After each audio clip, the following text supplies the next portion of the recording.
आज का हमारा टॉपिक है परमाणु, एटम।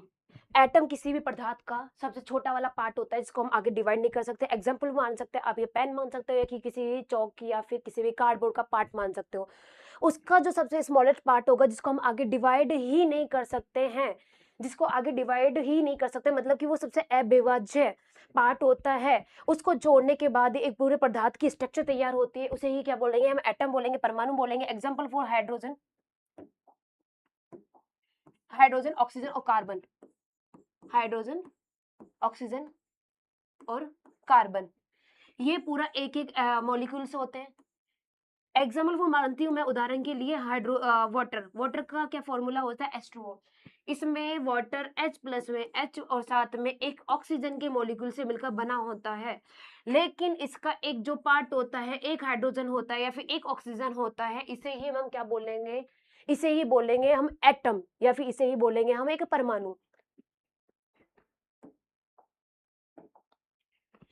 इसके टाइप्स, इसके टाइप्स होते हैं 3 टाइप्स के। प्रोटॉन, इलेक्ट्रॉन और न्यूट्रॉन, 3 टाइप्स के होता है। परमाणु होता है 3 टाइप्स का होता है, प्रोटॉन, इलेक्ट्रॉन और न्यूट्रॉन। चाहे वो एसएससी हो या फिर कोई रेलवे हो या कोई भी स्टेट के एग्जाम के पर्पज से, इनमें से 100 में से 99% क्वेश्चन हमेशा पूछा जाता है। चाहे वो प्रोटॉन से पूछ लेगा या फिर न्यूट्रॉन से या फिर इलेक्ट्रॉन से, इन तीनों में से एक क्वेश्चन हमेशा ही हर एक साल पूछा जाता है। परमाणु की खोज, परमाणु की खोज का श्रेय जाता है जॉन डाल्टन को। एक साइंटिस्ट है जॉन डाल्टन, जिन्होंने बताया था कि परमाणु है क्या, उसका डिस्कवर किया था। उसकी खोज के बाद उन्होंने बताया था कि परमाणु की स्ट्रक्चर होती है, ये सबसे स्मॉलेस्ट पार्ट होता है, इसको आप डिवाइड नहीं कर सकते, ये सबसे अविभाज्य होता है। और साथ में उन्होंने ये सिद्धांत कब दिया था? ये दिया था उन्होंने 1808 में।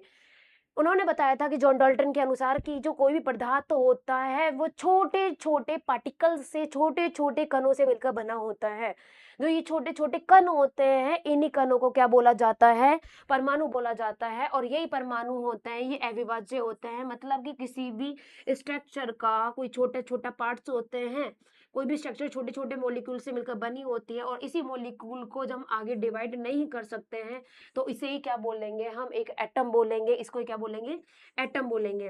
और लेकिन ऐसे मतलब इसको एटम बोलने के बाद जो ये पूरी स्ट्रक्चर होती है, इसको क्या बोलेंगे हम? कोई भी पदार्थ बोलेंगे, इसको पदार्थ बोलेंगे, इसको क्या बोलेंगे हम? एक परमाणु या फिर एटम।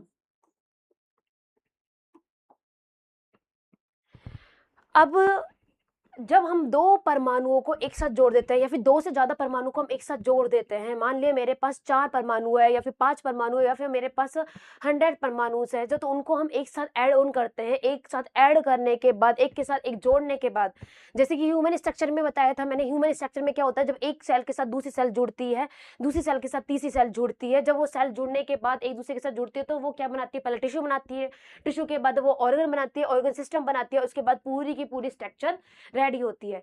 उसी टाइप से क्या होता है कि जब एक अणु की स्ट्रक्चर हम रेडी करते हैं तो उसमें 2 या 2 से ज़्यादा परमाणु को एक साथ जोड़ा जाता है। मान लीजिए ये पेन है, इसका फॉर्मेशन हुआ होगा छोटे-छोटे पार्टिकल से। इन पार्टिकल्स को जोड़ा गया होगा, उसके बाद ही ये पूरी की पूरी पदार्थ, ये पूरी-पूरी स्ट्रक्चर का फॉर्मेशन हुआ था, पूरी की पूरी स्ट्रक्चर तैयार हुई थी। ऐसे क्या होता है? अणु होता है, इसमें 2 परमाणुओं को जोड़ा जाता है। अब 2 परमाणुओं को जोड़ा जा रहा है तो ऑब्वियस सी बात है मैम कि अगर 2 परमाणुओं को जोड़ा जा रहा है तो मतलब कि अणु क्या है? एक बड़ी स्ट्रक्चर और परमाणु एक छोटी स्ट्रक्चर है। जैसे मान लीजिए ये एक क्या हो गया? परमाणु, और इसके बगल में हमने एक और जोड़ दिया परमाणु। अब 2 परमाणुओं को जोड़ने के बाद एक क्या बनेगा? अणु।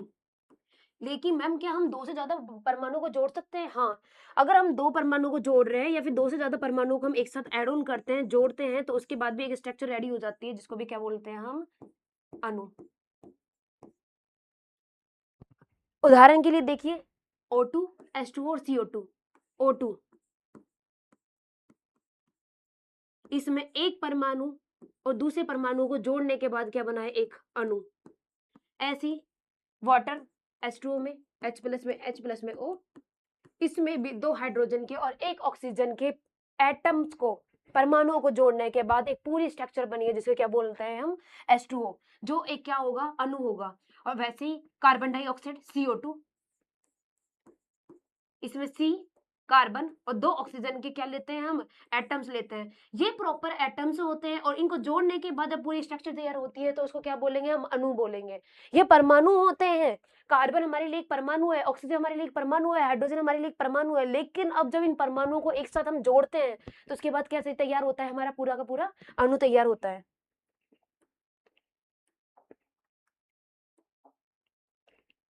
अब हम डिफरेंस करेंगे, हम अंतर बताएंगे परमाणु और अणु, क्योंकि मैम आपने तो बता दिया हमें कि व्हाट इज परमाणु, व्हाट इज अणु, अणु है क्या, परमाणु है क्या, लेकिन हमें इनके बीच में प्रॉपर डिफरेंस तो पता होना चाहिए। इनके बीच में डिफरेंस के लिए अब हम बताते हैं परमाणु और अणु। जो परमाणु होता है वो क्या होता है? किसी भी पदार्थ का सबसे छोटा स्मॉलेस्ट पार्ट होता है, किसी भी तत्व का सबसे छोटा वाला पार्ट होता है। लेकिन अणु में क्या होता है? जैसे कि यहाँ आ गया परमाणु, ये आ गया अणु। अणु में क्या होता है कि अणु 2 या 2 से अधिक परमाणु से मिलकर बनने वाला एक कण होता है। मान लिया कि कोई भी जो परमाणु है वो सबसे छोटा वाला पार्ट है। अब 2 आप परमाणुओं को या फिर 3 या 4 परमाणुओं को एक साथ जोड़ते हैं तो एक अणु जैसी स्ट्रक्चर तैयार होती है। उसके बाद जो परमाणु होते हैं, कुछ परमाणु होते हैं जो आगे क्या नहीं होते, स्वतंत्र अवस्था में नहीं होते, फ्रीडम नहीं होती है, उनको फ्री नहीं होते हैं। लेकिन जो अणु होते हैं ये स्वतंत्र रूप से प्रेजेंट रह सकते हैं।